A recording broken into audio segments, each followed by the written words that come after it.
And good evening, friends. For those of you who are watching us around the world, coming together over a glass and a cocktail of Woodford Bourbon tonight, Woodford Reserve. I'm with my good friend, Chris Morris, Master Distiller of Woodford.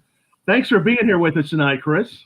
Oh, it's been looking forward to it. What better way to spend a Friday evening with a glass of Woodford and friends? That's wonderful. I agree. And we've been doing this every night of the quarantine, Chris, interviewing someone that we really enjoy, having a glass of whiskey with them. And we're so glad you're here with us on a Friday night because around this time of year, I would usually be seeing you at events and having some Woodford with you. But we're still celebrating and getting ready for Derby, which will be coming in September, right? That's right. Boy, I tell you, you're right, Tom. At this time of year for the past 20 years, we of the Woodford Reserve team will be run ragged going to events. Oh my goodness, tastings, bottle signings with our Derby bottle, as you showed. Right. So it's been strangely quiet this year. So it's going to be fun to talk about Derby tonight, amongst other things. Oh yeah, there'd be so much happening. In fact, this time, now, how many years is it that you've been doing it again? Well, this is actually going to be our 21st year being 21st years. Bourbon, and our third year being the presenting sponsor of the Right, that's right, the presenting sponsor. So usually you guys would be really busy. This time it's not so busy, but nonetheless, we're still enjoying some great Woodford. The Derby bottle is out on shelves, or like me, if you have to order your liquor to go, depending on what state you're in. And it actually still says the Derby bottle for the 146th running. It still says May 2nd, 2020. Yes. Any chance that might become a collectible? What do you think? I think it's definitely going to be. They're collectibles anyway on a normal. Well, right, more of a collectible. That's right. But you think about coin collectors or stamp collectors where there's misprints or double hit on the die, and they become very valuable.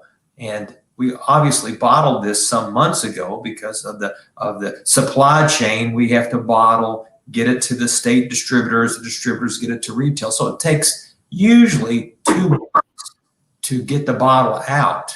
So yes, these were bottled before we had any idea that there'd be a delay in the Derby, a postponement of the Derby. Right. So you can't change those bottles. So those will be celebrating the Derby that was not run on the first Saturday in May. And this will be only the second time in history, 146 Derbies. It's not been run on the first Saturday in May. This year and back in 1945, as the Second World War was ending, many events were being postponed. And the Derby was run in June in 1945. Well, this obviously will be in September. Because of the war ending, and they had to get everything ready for it. Yes, and getting ready for soldiers coming home, and just all the activities that were involved.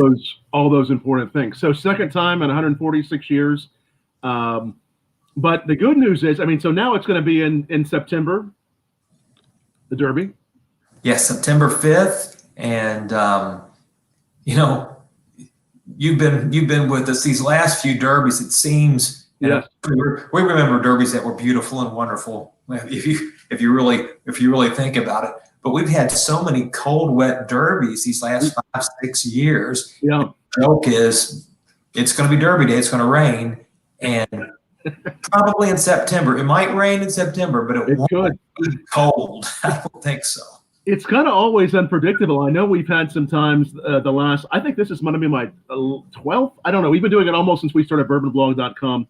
Interviewing you every year about the $1,000 mint julep, coming by and seeing you and the Woodford Reserve gang. But we've had some years where it's gotten muddy, where it's been sunny, where it's been hot. We've had a variety of weathers. Yes. So it's hard to know what September will bring. But now you are drinking. What do you have there? This is Derby glass from 1989. Nice. That's the Derby in my lifetime, and well, it wasn't your lifetime. Well, yeah, you were born about it. And I was at the track when it snowed. Right. 1989. That's the Derby glass from 89. We were not dressed for a snowstorm. And it was a cold Derby. 1989. So the snow, even though, and I have my Derby glass here, Was the snow like coming on top of the mint julep like we see the crushed ice? Was there kind of a remnants of snow and crushed ice both on what you were drinking back in '89? Well, there weren't a whole lot of juleps being served in 1989 because it was so cold. Everybody was ordering coffee and hot chocolate at the track, which was, not a Derby tradition, but it was just something else. Well, the glass I have here, it's got so frosty here. After making it, I'll scratch it off so you guys can. It's the perfect way, but I want you to be able to see. This is a collectible from 1984 Derby. I have them of many years. This is one of the years. I'll just say this: it's someone in my house's birthday. It's actually my wife's birthday year. Mine was a little before that. I think she's going to be making a cocktail with my birthday year here in a few minutes. All right. But I wanted to have a classic Derby glass for you because we always love collecting these. So lots of great people watching us already. Ask any questions down below. We will on whether it's Twitter, Facebook, YouTube, Twitch. We will put those in as soon as we can. A lot of people saying they're missing you, Chris, and they're going to be missing Derby. Claire Schmidt saying that hey Chris, she misses you. There. Oh, did that go up? I think it did. There it went. Yes. And someone says that who travels a lot, James Hills, who's a travel journalist, that he's missing his weekly Woodford and ginger cocktails. He likes to sit on American Airlines and drink those and eat them with those Biscoff cookies. Oh boy, so that's a good pairing. Yes. But now the pairing tonight, though, some good. We made our julep tonight with some Woodford Reserve Double Oaked and some mint from actually my parents' garden. So we're bringing the whole family theme in here. But every year the $1,000 mint julep changes a little bit. I know that we can't quite tell what it's going to be this year. But what's been one of your favorite $1,000 mint juleps the last? How many years y'all been doing it, Jim? I'm losing track of time, which is over 10 years, I think. As you get older, you lose track of time. This is probably our 15th year. 15th year, yes. $1,000 mint julep program, Tom. And what a fun program that has been, and raising hundreds and hundreds of thousands of dollars for worthwhile charities related to the equine industry. Yes, you guys have raised some great different fronts. Wounded Warriors, Equine Foundation, Disabled Jockeys, the school at Churchill Downs, largely for the Hispanic children of the outriders and jockeys and staff, and just many fun causes that we've been able to contribute through your donations, through purchase of the 1,000 and upwards of thousands of dollars. Yes. Well, gosh, there's two favorite juleps that we can talk about. One's the taste itself, the drink. Right. And one was the cup itself. Okay. When Queen Elizabeth attended the Kentucky Derby, that was a big deal. Queen Elizabeth and her husband that's cool. came to the Derby, and they transported, she had a container of hats, like over 100 plus hats in a container, and even her own commode seat. She had to have her own commode seat in the throne, of course. Right. That no one, not even her husband, is allowed to use. So all this fun stuff's going on. And I decided, with the permission of the brand team, that we should have a 1,000 mint julep cup for her, engraved for her to Her Royal Majesty and all this wonderful hyperbole. And had found out that one of her favorite gemstones are emeralds. So we put emeralds on this cup. This cup was gorgeous. And we were on local television because it's a fun story. We're going to give this to the Queen. We're going to give this to the Queen because they're giving presents to the Queen, or at least they're publicly giving presents. We're going to give her this and that. Right. And, as you know, on backside, Derby week, with all the media and all the attention, that year, to exploit her visit, the late Princess Diana's butler was doing his book tour, his tell-all book, and evidently he was on the backside doing local television.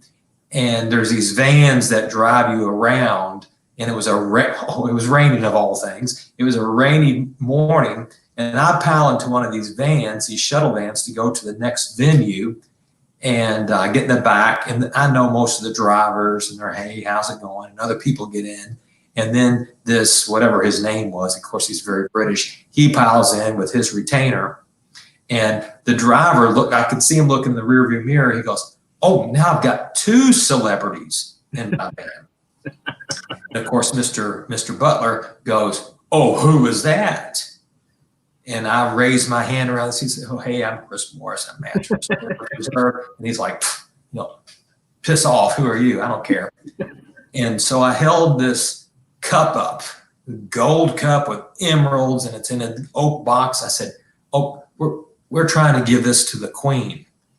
Well, we're going to give something to the Queen. He goes, the Queen doesn't accept gifts. And I said, well, here it is. He's going, ooh, she'll like that. And I'm like, great. You've done well. Can you help us? No. And we never did give it to the Queen, because she turns out she doesn't take gifts. Oh, wow. Flowers from little kids, but she won't take gifts. So we donated that cup to the Derby Museum at Churchill Downs, and it's locked away in the vault with all the trophies and all the other great memorabilia. But that was a fun one. That is fun. The first was the best in terms of the outrage it caused, because you're selling $1,000 mint julep. We were parodied on Saturday Night Live. Of all things, Saturday Night Live says they're selling $1,000 mint juleps at Churchill Downs. What's next? $500 hot dogs. Ha, ha, ha. But we got all this great publicity about the audacity of selling $1,000 mint julep. And that first mint julep, we actually had ice flown to us from the Arctic Circle, from Finland, which was crazy. And of course, we used Woodford Reserve. And the mint was, I can't even remember now. We've had so many exotic mints, but the whole exotic mints, right? Yeah, all the ingredients were exotic, and it's that legend has followed us. But now we're celebrating the best of Kentucky on the best day in Kentucky, which is Derby Day, and the best of Kentucky. So all our ingredients now have to be local sweeteners, local honeys, molasses, sorghum, local mint, bourbon, Woodford Reserve, of course, local, and using usually our limestone water from the distillery for the ice. So my favorite flavor was our double oaked mint julep. We made the $1,000 mint julep one year from double oaked. Yes. And we complemented it with a pecan orgeat, right? Handmade syrup with pecans, and it was just delicious. That's incredible. Always a fun experience to come join you there. And I think we have at least the last 7 or 8 that you've done. If you go to YouTube, youtube.com/Bourbon blog, you can see some of the recipes and me watching Chris make these and tasting them every year. They're always delicious. And when you go into the experience of the $1,000 mint julep, you can take your picture there. People get to take their picture with you, and it's an amazing experience. And they're always donating to a really great cause. Yes, my colleague Susan Benet puts together a fabulous experience for people to enjoy and to just have a great experience. That's excellent. So hopefully the Queen, she got to see the cup that you wanted for her. She couldn't accept it. Yeah, who knows? She probably. Next time I see her, I'll ask her. So if you get to Louisville, once life gets back to normal, go visit the Kentucky Derby Museum. It is quite a spectacular thing there in Louisville. So many great displays from previous derbies, displays with Woodford. I mean, it's really nice to see that, and I can't wait to check that out next time I'm there too, Chris. So this year, nobody knows quite yet what the $1,000 mint julep will be. We're both enjoying this here, but I hear there's going to be some festivities around Derby, actually around May, that are going to help people who would otherwise be coming to Derby in May celebrate. Tell us a little bit about that. Well, yes, still plans are still being completed and finalized, but we're going to be seen on Derby Day, which is going to be tremendous. Both myself and my colleague, Assistant Master Distiller Elizabeth McCall, but we'll be celebrating Derby from our homes. our patios, our gardens, whatever, if the weather permits. And so we're going to have some fun. We're going to talk a little history. We're going to make some mint juleps and mocktails, such as in our Woodford Reserve Spire, which is our fabulous cocktail that was born for the Kentucky Derby. Right. So we're going to have a lot of fun, and there'll be other people from around the world hopefully involved. So it's going to be a great celebration. It will be on Derby Day, and it will just be a prelude to the actual Derby later on this year. We'll be watching you all from our homes online, making some cocktails, talking about history then? Yes. Excellent. I hear there's also going to be some engagement on encouraging people to make their own cocktails at home with Woodford. Are there going to be some ways you're going to engage with viewers? Oh yes, certainly is. And you know, one of the bugaboos about the mint julep goes back for years. I mean, growing up in a bourbon family, a bourbon household, the mint julep had fallen on hard times. Its reputation was really not very good. And in 1999, because of our first year being the first ever official bourbon of the Kentucky Derby, I started making mint juleps on television programs. Right. Al Roker on the Today Show and things like that. Wow. You know, Woodford Reserve actually began the renewed interest in the mint julep. And now, of course, you travel the world and you find mint julep cocktails on drink menus. Now, there are different styles, which is appropriate for a global drink now, and how bartenders will put their own stamp on the mint julep, a sparkling mint julep, a mint julep with this or that, which is tremendous, sort of like we've done with $1,000 mint julep. But we really brought the mint julep back to life with the message that make it yourself, make it the way you want to. Because some people say it's too sweet. Well, don't put as much sugar in it. I don't like that much mint. Well, put less mint in it. Make it the way you like it. If you make any cocktail according to a set recipe and you just don't like it, change the recipe. I mean, cocktails are individual drinks for individuals. I love a bartender. When I go to a great bar or restaurant, we hope we all can soon, which I'll ask them, you introduce yourself and you say, what do you do the best? What do you like to do the best? What do you prefer?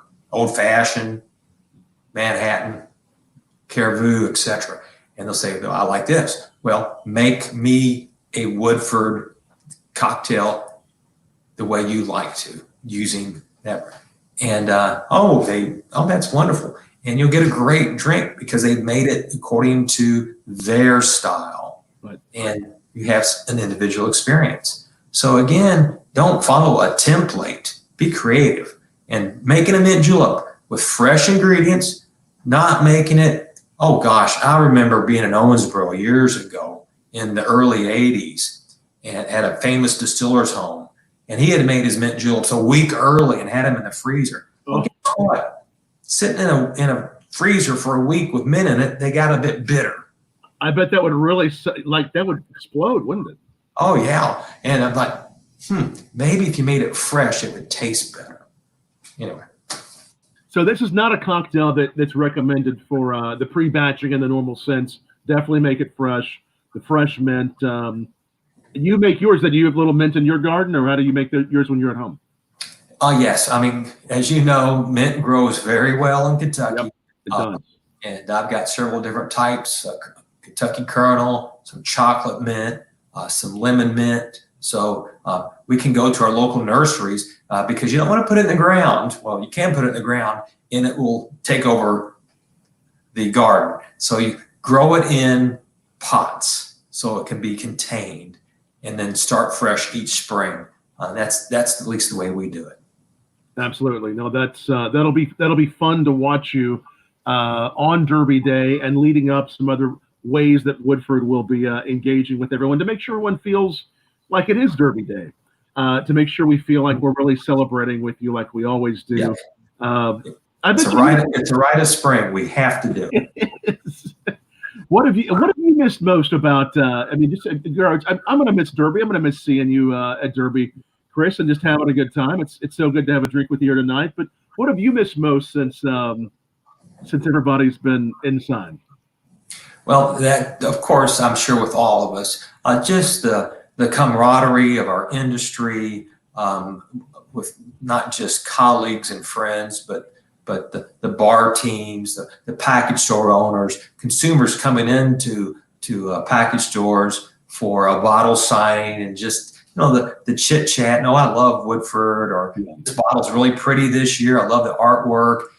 Getting to work with the Derby artist, Right. who I haven't had the pleasure to do this year yet. Right. I showed that to you there. That's the artwork on the newest bottle, right? Yes. It's our first bottle with a beautiful piece of artwork painted by a Major League Baseball player. Wow. Major League Baseball player. So that's always fun to get to learn a new artist. Of course, the last 2 years we had one of our own employees, a colleague, Keith Anderson's artwork on the bottle, and just being with Keith was just wonderful. So all those kind of things you miss, and then certainly we would start going to the track by now for certain events, and that of course is so exciting, going to the track and seeing how it's being prepared for the first weekend in May, and we'll see it in the first weekend in September. Right. No. So again, this artist he's a Major League Baseball player. Former Major League Baseball player, right? Yes. And what's the name of the artist again? Sullivan is, and it's a watercolor this year. Nice. We've had oil paintings, tempera. We've had sketches, but we've not had a watercolor. So this is just another little bit of trivia, our Derby trivia, which is so fun. That's excellent. What a beautiful bottle. It's always fun to see these, and makes a great mint julep as well.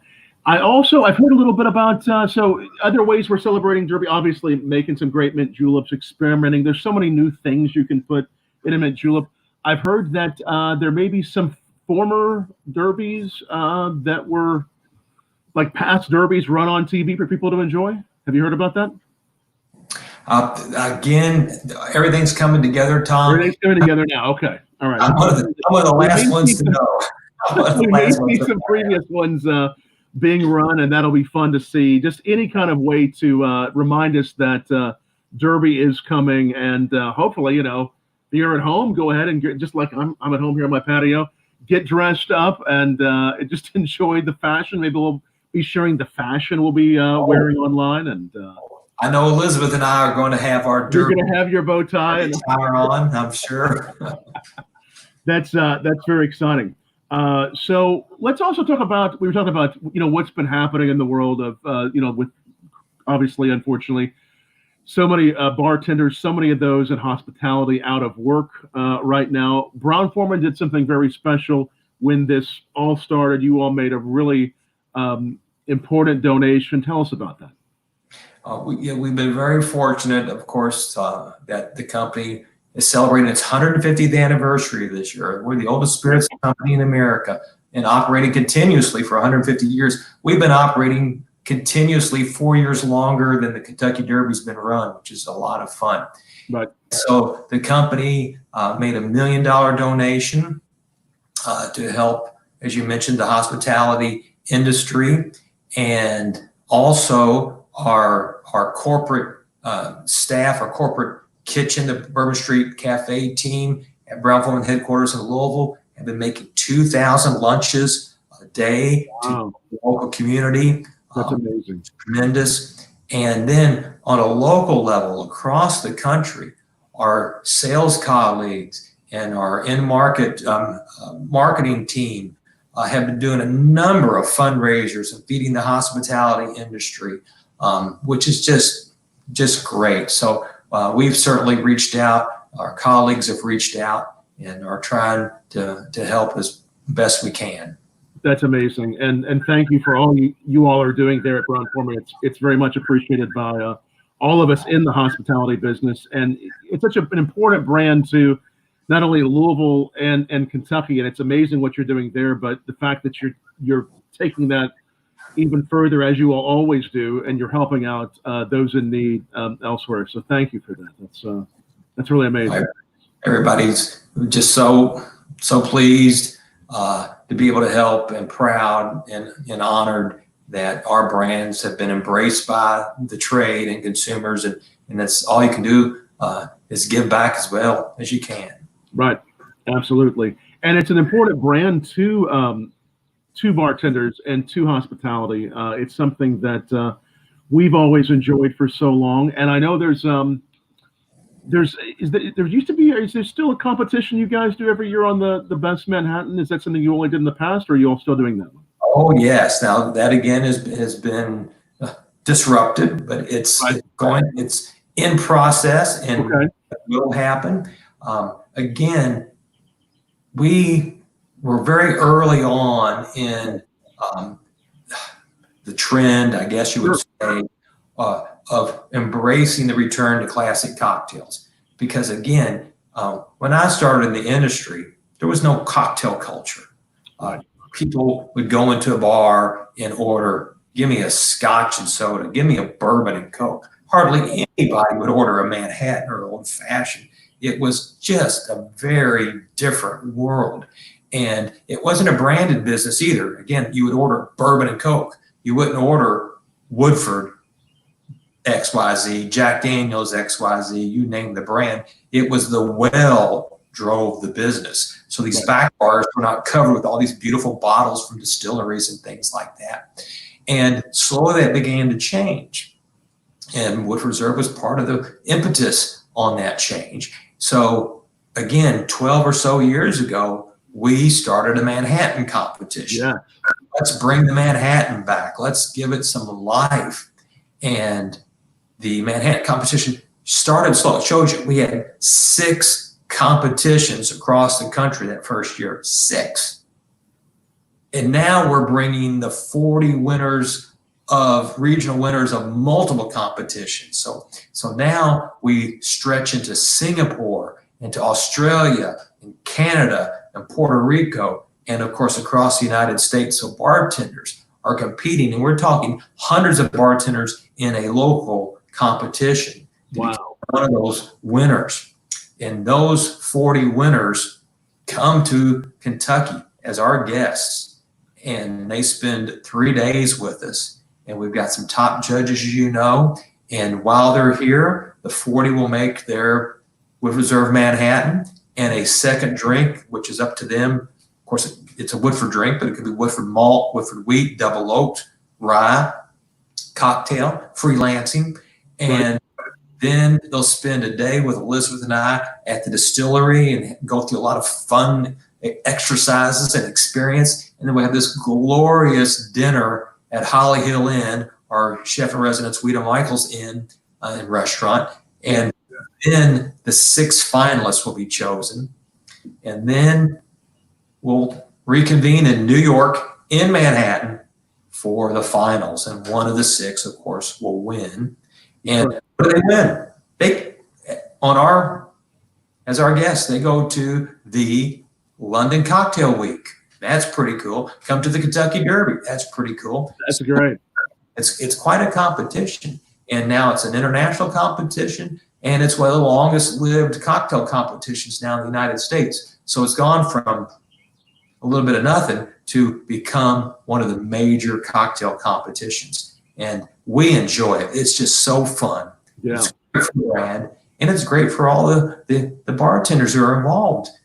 They tell us they love doing it. And of course, just getting to Kentucky, many of them think this is a big reward all to itself, which we enjoy to hear so much.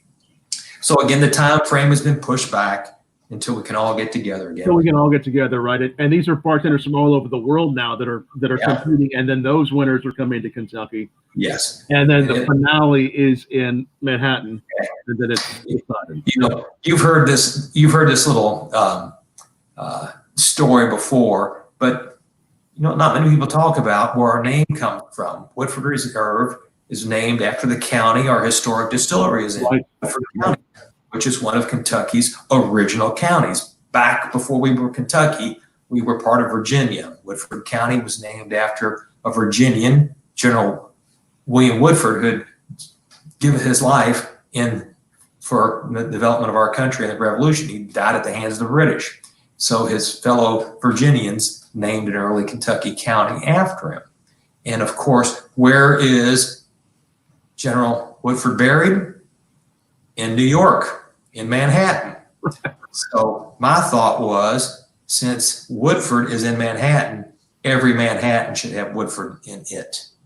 And you hear the moans and the groans, but that's a little bit of history with a little fun twist to it. That is a fun twist. It's a great competition. Our team has been lucky enough to spend some time with you there in New York as it's happened. Okay, now people are really curious now that we're talking about. We're getting some great questions, and continue to ask them below. Again, we're speaking with, and most everyone I think knows this guy, Master Distiller Chris Morris of Woodford Reserve. So if you're just tuning in, that's what we're doing tonight on our Quarantine Drinking Team series. And we do this every night of the quarantine. So come back every night where you're watching. We'll be doing it again.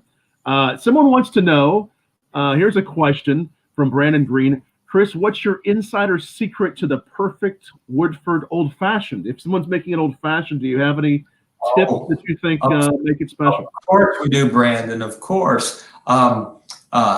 First of all, I'm not a bartender. Okay. I appreciate experts. But I've had some drinks he's made. Along the way, we learned a few tricks. Right. And one of my fun discoveries, working with our great chef, Wita Michael, was the beauty of sorghum. Sorghum. Right. And sorghum is an old Kentucky sweetener. Kentucky is the leading producer of sorghum in the United States, and Woodford County is the leading producer within Kentucky. So sorghum is part of our history. And sorghum is, it's a syrup from a grass cane. It's sweet, it's herbal, it's fruity, it's spicy, it's woody. So it's sort of like Woodford Reserve. It has all these areas of flavor in it. So my secret is, don't use sugar as your sweetener, which is the traditional sweetener, a sugar cube or two. Right. Use a spoonful of sorghum in your old fashioned. So use the bitters, of course, use the Woodford, use the water, a little bit of citrus, and it's a tremendous drink because the sorghum complements the Woodford and adds to the drink, because the sugar just adds that sugar sweetness and nothing else. So use sorghum in your old fashioned. Use the sorghum. All right, that's a great tip. Someone else is asking, and I'm sure it would be extremely difficult to decide, but what's one of the best Manhattans you've ever had? Do you have I mean, you've had so many of these, I'm sure, but I mean, do you have a favorite one or a favorite style that's like your favorite? Well, the best one I've had, my favorite one, was the one I made yesterday. I've been having flour at home every day. So I'm not pulling your leg, because that's the one I remember the best. No, I've been fortunate to have traveled the world as you have, Tom. I've had Manhattan in the bar called Manhattan, again in Singapore, in New York. I've had Manhattans made all around the world. And there's just been so many good ones. I couldn't name one. I can name a few bad ones I probably had, but there's been so many good ones. No, and and we love Woodford and the Double Oaked and a good Manhattan. In fact, I think when we first talked, you and I, we did one of the very first reviews on bourbonblog.com of the Double Oaked back, what was it, 6 years ago it was released? No, God, it's going on 9 years. 9 years now? Wow. 9 years. I knew it had been a little while. 9 years ago when we first talked about it, you were talking year was on the market because we sold out a year supply in 1 month. So wow. Out for 8 years, even though it's 9 years. 9 years. I remember when we first talked about it in our interview, you said this is going to be such a game changer for Manhattans and other cocktails. And it really is. It really adds a whole extra layer of something just so spectacular to, especially a Manhattan and an old fashioned, right? This this wonderful expression of Woodford Reserve has just been unbelievable. As you mentioned, 9 years ago we brought out, and we thought if we could sell 10,000 cases in a year, that would be a major hit. Again, it was approximately 3 weeks in, the 10,000 cases were gone. We had major retail chains who wanted to buy it all, which of course we couldn't do. It had to be equally shared. And then it was out for a year because it takes a year to make a batch. Finishing fully mature Woodford in his second barrel, the double oak barrel, for another year.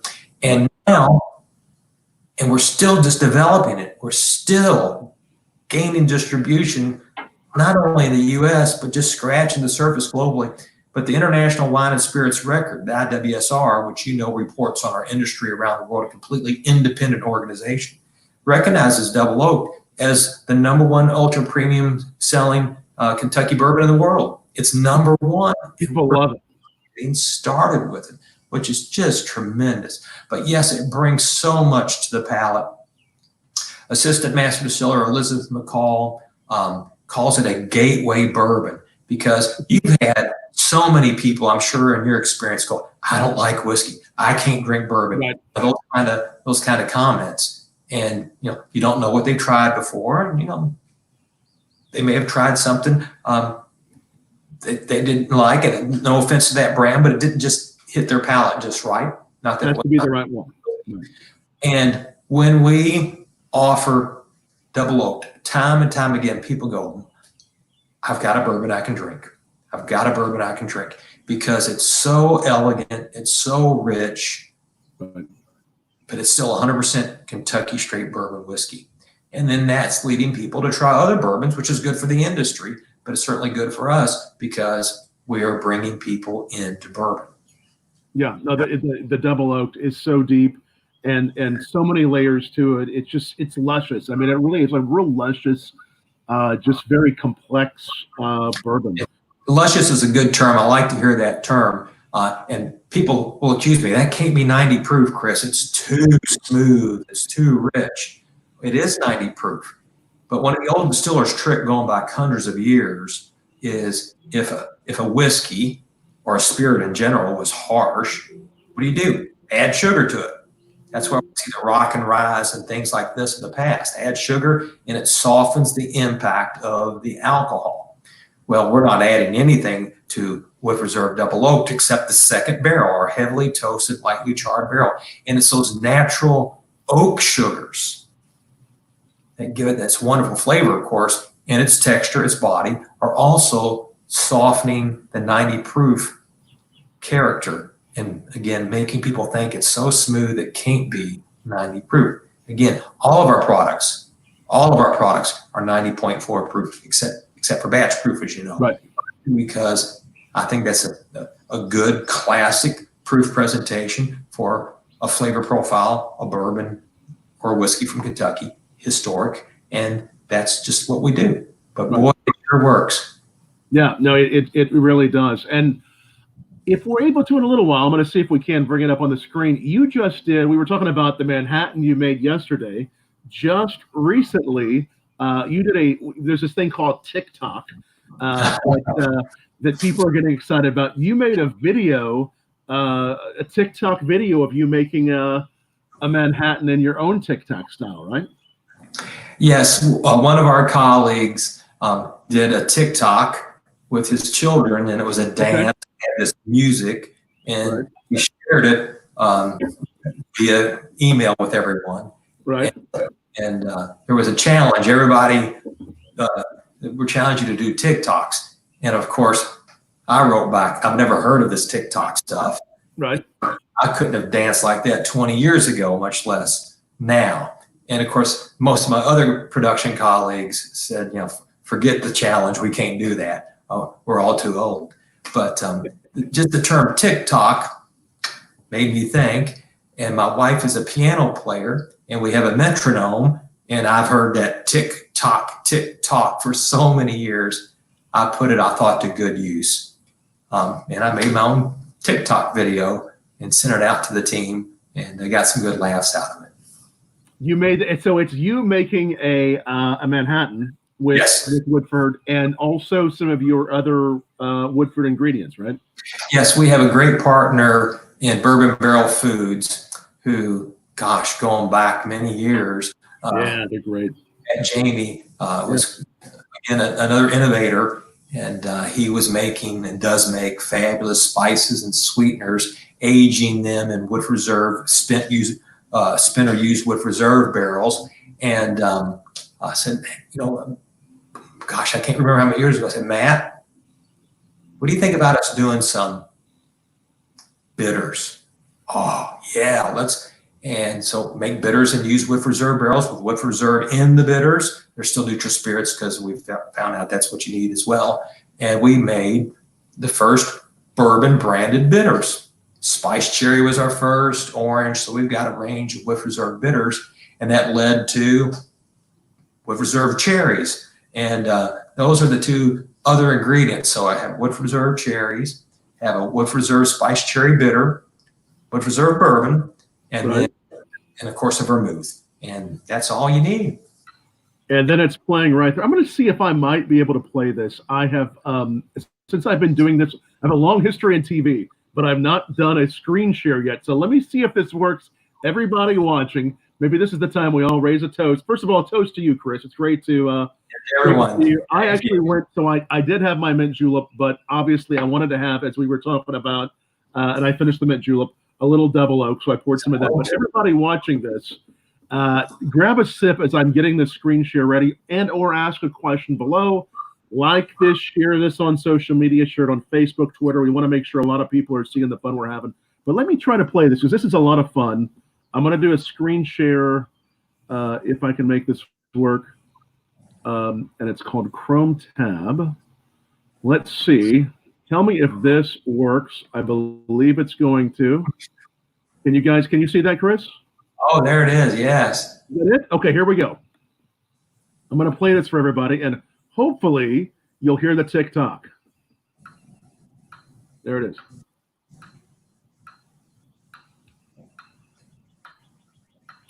There's the bitters. Vermouth. Sweet vermouth. Yep. That bottle was full when I started. I had to practice a lot.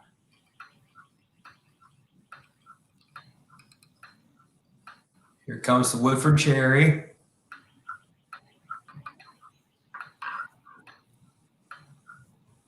There it was. All right. All right. Very nice. Okay, that's so cool. I really like that. And you that was your first TikTok video? My first and only. I'm done. Only. All right. Can you see me again? I'm here. Yeah. All right. Here we are. It's like when we say on Jimmy Kimmel or something, hey, we're going to show you a preview. We're showing you a preview of what your next drink will be, and it could be then. So, hey, maybe it'll inspire you and inspire others to make TikTok cocktail videos, but maybe you'll make some more during the quarantine, right? You're inspiring me. Maybe I will. And anybody else wanting to see that, go to our YouTube. I just uploaded that on youtube.com/bourbon blog. Take a look at that. You have, what are these bottles I see? I know I'm pretty sure I'm familiar with some of them. They all look slightly like Woodford bottles behind you. What are these bottles I'm seeing behind you here? Yeah, no, hopefully all of the people joining us this evening are familiar with our family. Yes. So we do have double oaked in our classic bourbon, but rye, malt, and wheat have now rounded out the Woodford Reserve family. This is our core family. Obviously, we have our beautiful Masters Collection annual releases, the batch proof, and our distillery series, and soon to come to the United States Woodford Reserve Baccarat. But this is our core product, and the double oaked is a finish expression, as we've been discussing, of our bourbon, finished in a second barrel. The only first bourbon finished in a second barrel that's new and specifically made for the finish of the whiskey it's in, or vice versa. So it's absolutely unique. And then the rest of the family is varied by grain recipe only. So the rye, of course, follows the rye standards of being a minimum of 51% rye. It's 53%. The malt is 51% malted barley, and the wheat is 52% wheat and then it's malt, corn, and rye. The rye also has corn and malt in it as well, and the malt has corn and rye in it as well. So they share common grain, and it's our same water, fermentation process with our unique Woodford yeast, our distillation process, including the triple pot distillation, the Woodford Reserve barrel made at our own brown foam and cooperage, and the same style of maturation. So one thing separates the 4 straight whiskeys, and that's the grain recipe. And this helps us to articulate the bourbon flavor wheel. Our bourbon is the balance of fruit, spice, wood, grain, and sweet aromatics. And then the rest of the family highlights one of those. Our rye highlights the spice characteristics of our bourbon family, but it's still Woodford rye. So there's still some fruit, grain, wood, sweet aromatics, but spice is the predominant flavor profile. The malt is all about nutty grain character because it's a malt whiskey, not a single malt. It still has corn and rye in it. And the wheat, oddly enough, because wheat is such a soft flavor, allows our fermentation process to shine through. So it's a fruity whiskey. Wow. Of course, double oaked highlights the sweet aromatics. So each of our whiskeys plays a role in highlighting a specific flavor of American whiskey in all flavors that are embodied by our Woodford Reserve bourbon in absolute balance. And you're showcasing all those through these different expressions in a way that really no one else does. You know, that's a nice thought. In 1935, when the current rules that govern our industry were put to paper, coming out of Prohibition, and the industry was being regulated by the federal government, right. And Uncle Sam said, you can make 4 straight whiskeys. You Right. can make straight bourbon, straight rye, straight wheat, straight malt.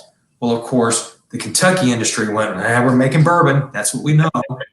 And Pennsylvania, Maryland, etc., they rushed off and made great rye whiskeys. And it seems nobody made any wheat or malt whiskeys because that wasn't our tradition. And a few years ago, one of our colleagues in the industry brought wheat whiskey to the market, not wheated bourbon, but a wheat whiskey. Wheat whiskey, right? We have. And we're the first to make a Kentucky straight malt whiskey. Our Kentucky straight malt whiskey is unique. It's the only one in existence. So we're the first distillery in the history of our industry post-Prohibition to make the 4 approved straight whiskeys. So a little history bit from Woodford Reserve. I always enjoy listening to Chris and just the history that you know and the history that you share. And it is amazing that you've become the first to make all 4 in history, and they're all beautiful in their own way. And I think we know, most of us know the bourbon. We've tried the bourbon, and I think maybe a lot of people have tried the rye. It's a great rye. Definitely try it if you haven't. How do the malt and the wheat, are these whiskeys that you like to pair with particular dishes? Are they more mood driven? When would you grab the malt or the wheat? I mean, or for what cocktail? What occasion? Yeah. Well, what's fun, Tom, is they're all straight whiskeys. Yeah. And they're rooted in Kentucky history. Again, they all have corn in them. They all have rye in them, of course, malt, and then we include the wheat with the 3 grains. So our wheat whiskey is actually a 4-grain product. So they work as straight whiskeys, all aged in new charred oak barrels. They work in any cocktail. So you can make a Woodford Manhattan with our bourbon, double oaked. You can make a rye Manhattan, a malt Manhattan, or a wheat Manhattan. And again, a good bartender is going to adjust their ingredients to complement and use the whiskey to its best, highlight the fruitiness of the wheat or the nuttiness of the malt. So my dream is to walk into a bar and there's a Manhattan menu, for example, and all of our whiskeys are on it. Do you want a spicy Woodford Manhattan or a fruity Woodford Manhattan? Boom, boom, boom. Like, oh my gosh, that's awesome. So they can be used any way you like. But the bottom line for any whiskey is, can it be enjoyed neat? If you can't enjoy it neat, and I hear this all too often, oh, no one drinks that whiskey neat. We use it only in cocktails. Right. why are you using it? If you can't drink it neat, you're using it in a cocktail, you've got to be able to enjoy that whiskey neat. And from there, move into mixed drinks and cocktails. So these are all so approachable, so tasty, and all 90 proof, again, very approachable. I encourage people to give them a try. Now, the malt and the wheat, we don't have a lot of them. We're making more every year. The numbers will slowly increase over multiple years, but they might be a little hard to find in some parts of the country. Rye still being developed, as I mentioned earlier, double oaked as well. So we have a lot of distribution points to still fulfill. And you all can help us in that if you don't mind, is ask for it. Ask your local bar and package stores, I want some Woodford Reserve wheat. They ought to be able to get some, but again, some take a little longer because of volume constraints. Right. So the more limited is the wheat and the malt. I'm sorry? The wheat and the malt are the more limited ones right now, but keep asking for them. And you also mentioned the Baccarat, the limited edition, was it cognac finished barrels, right? Yes. Now, Baccarat, we introduced a little over a year ago in international markets, the duty-free network, and the nice duty-free shops in the Frankfurt airport and the Hong Kong airport, places like that. And it's been a tremendous hit. And it's heading this way. It's going to be a tremendous addition to American whiskey in general. This Baccarat, if you're not familiar with Baccarat, it's hundreds plus year old French crystal company in Baccarat, France. And they make the most elegant of decanters. And you would be surprised how many fabulous cognacs and malt whiskeys are presented in this crystal. And I won't name names, but they'll know. And when they heard through the whiskey grapevine that we were finishing for 3 and 4 years Woodford Reserve, Kentucky Straight Bourbon, and XO cognac casks, cognac, that they approached us and said, would you like to be the first American whiskey to have your own unique crystal decanter from Baccarat? And we said, absolutely. So it's an elegant decanter. It's very expensive product, but boy, it's worth having. And so we're looking forward to its rollout this year. It's a beautiful product. I was fortunate enough to be able to sample a little, but not of the crystal, but I get to sample some of the whiskey. It's an amazing whiskey. I'm actually going to put it up on our social media right there of everybody watching. I'm going to put a link up so they can read that, see that picture wherever you're watching. I just put that link up so you can check that out. It's beautiful, and we're excited it's coming this way. Any hints or anything you can tease forward about the next Distiller series that's coming? Well, the Distillery series is proven to be a lot of fun, and it's our reward to those of you who are able to visit us in Kentucky. Come to the distillery because it's only available in Kentucky and primarily at the distillery. So that's our reward. As I mentioned, you can get all of our fine products across the country. Baccarat will be available across the country. It'll be across the country. Very limited. But to get the Distillery series, you have to come to Kentucky, and you have to basically come to the Woodford Reserve Distillery. And they're unique whiskeys. So as Elizabeth and I are developing the Masters Collection, we have a certain volume target because we want the Masters Collection to be across the country and now in certain export markets, which is just tremendous. Germany wants it. United Kingdom wants it. Wow. When you're a global brand, you have to supply a global audience. And one thing we've always done, Tom, as you know, is we're not a brand that sells an expression only in one country and not another. We take care of the U.S. first. Right. America gets everything we sell. So that's one of our that's wonderful to everyone. So the Distillery series doesn't meet our volume constraints. So we need approximately 300 barrels of a Master's Collection. That's a lot of a unique whiskey, an expensive whiskey to produce, whether it's our maple barrels, or it's the Chardonnay finish, or it's the original 4-grain whiskey. Those are difficult to make and expensive to make. And they take a lot of time, and we only have 52 weeks a year to make whiskey. So carving out a couple of weeks a year to make a master's collection is an expensive proposition.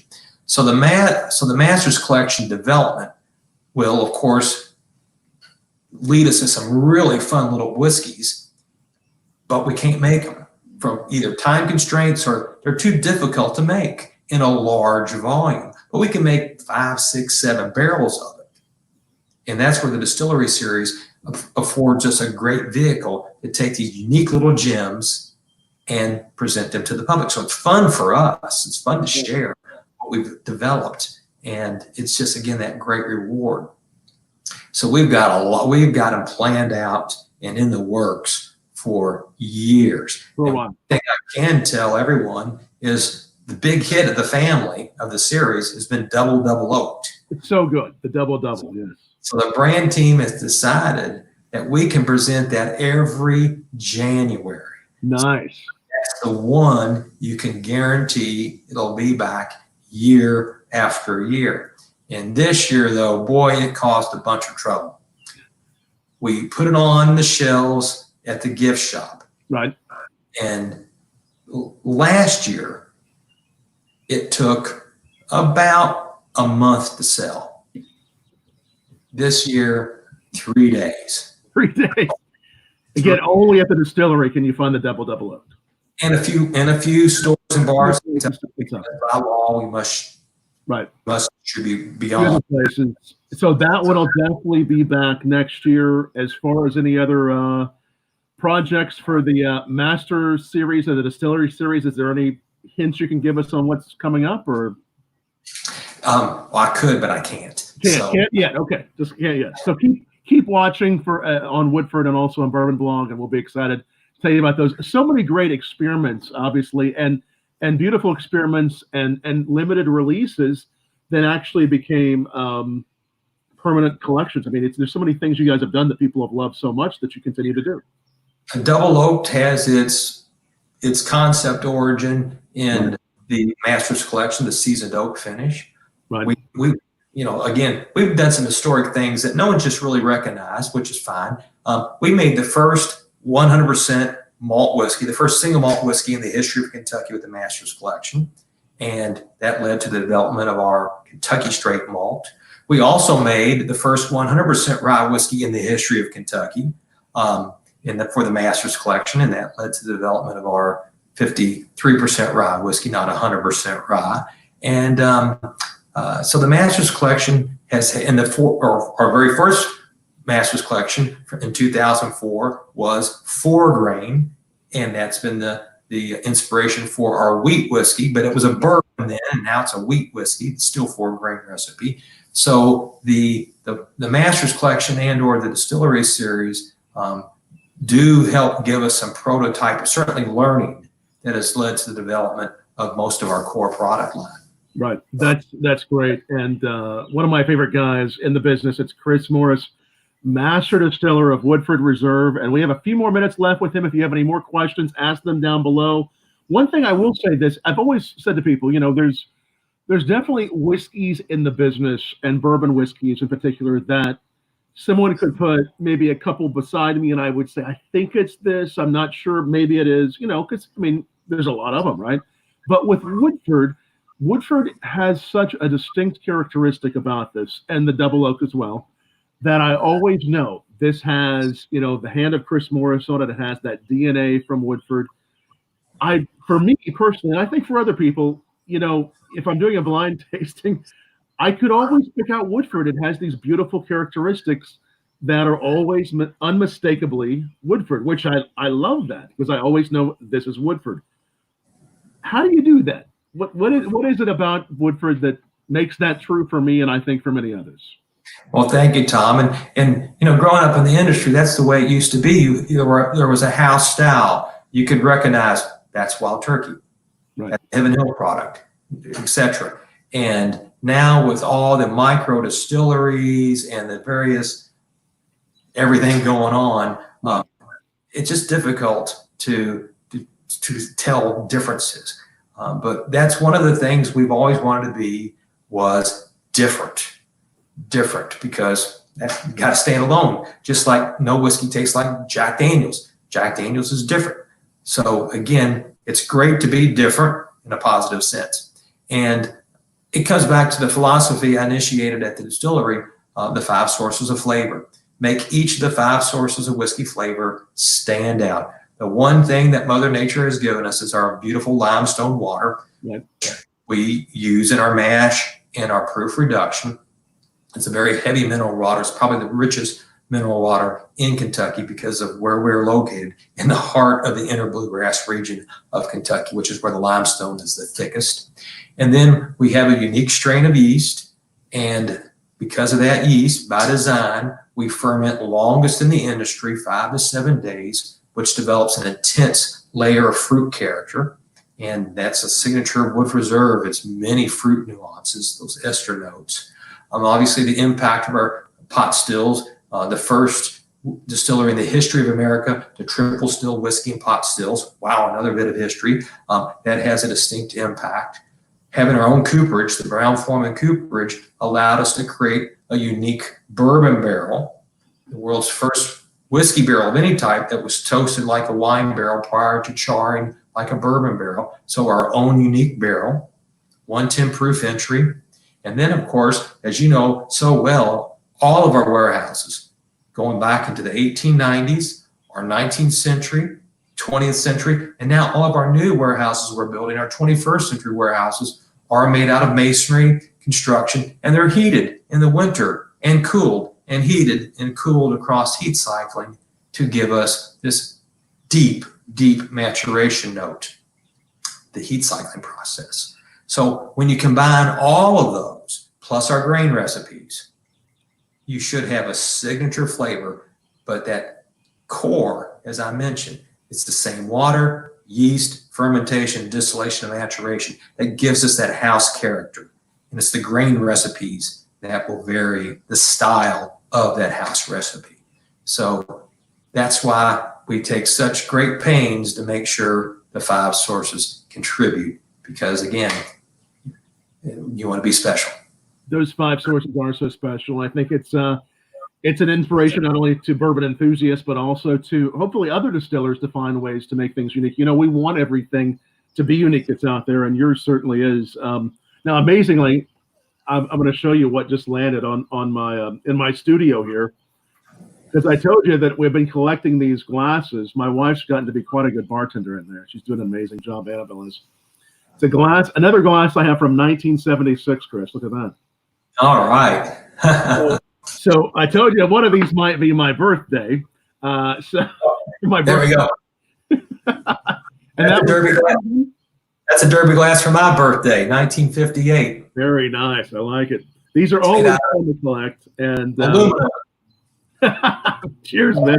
So as you look back at, you know, as we're talking about our birthdays and looking back, what was the bourbon like, you know, as you're growing up or whenever, right? What's the bourbon that really changed your life that you had that wasn't Woodford? I mean, obviously Woodford changed your life in a big way, but if you look at another bourbon when you know, in your 20s, whatever it might, what was the bourbon that changed your life and made you like bourbon, or just changed your life somehow? Well, great question. And of course, I'm very prejudiced and parochial. I grew up in a Brown-Forman household. My mom and dad worked at Brown-Forman. Dad having started at the Old Forester Distillery in 1946, my mom in 1952. So I grew up in a household where you were either drinking Old Forester or early times bourbon. Right. And okay. That was it. So I was tasting both early on, and but maybe and after a great cocktail discussion, this might seem to be a bit crazy, but it was the early times, and it was a very novel approach at the time. Powdered drink mixes, the Pussycat and the Tomcat. Oh, cool.